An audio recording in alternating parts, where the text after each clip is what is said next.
રાપરના સુખસર ગામે ગટર અને પાણીની પાઇપલાઇનના કામ સામે સવાલો, જાગૃત નાગરિકે તપાસથી ઉઠાવી માંગ.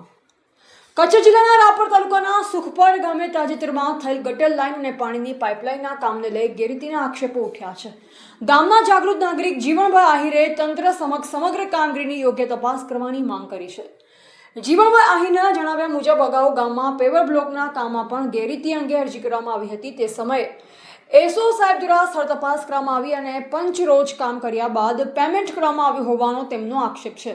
જોકે ત્યારબાદ તપાસ અંગે કોઈ નોંધપાત્ર કાર્યવાહી કરવામાં ન આવી હોવાનો પણ તેમને દાવો કર્યો છે. હાલમાં કરવામાં આવેલી ગટર લાઇનની કામગીરી અંગે તેમણે જણાવ્યું કે કામ એસ્ટિમેટ અને વર્ક ઓર્ડર મુજબ થયું નથી. ગટર લાઇનમાં જરૂરી સંખ્યામાં ચેમ્બર બનાવવામાં આવ્યા નથી, પાઇપનું ફિટિંગ યોગ્ય રીતે કરવામાં આવ્યું નથી અને જરૂરી ઊંડાઈએ પાઇપલાઇન નાખવામાં આવી નથી. પાઇપના જોડાણો પણ યોગ્ય રીતે કરવામાં આવ્યા ન હોવાના કારણે કેટલીક જગ્યાએ ગટર લાઇન જમીન ઉપર દેખાતી હોવાનો આક્ષેપ કરવામાં આવ્યો છે. આ ઉપરાંત પાણીની પાઇપલાઇન અંગે પણ સવાલ ઉઠાવવામાં આવ્યા છે. જીવણભાઈ આહિરના જણાવ્યા મુજબ જે સ્થળે નવી પાણીની પાઇપલાઇન નાખવામાં આવી છે ત્યાં અગાઉના સરપંચના કાર્યકાળ દરમિયાન પાણીની પાઇપલાઇન નાખવામાં આવી હોવાનું કહેવાય છે. આવી સ્થિતિમાં ફરીથી એ જ જગ્યાએ પાઇપલાઇન નાખવાની જરૂરિયાત શું હતી તે અંગે પણ તપાસ થવી જોઈએ તેવી માંગ ઉઠી છે.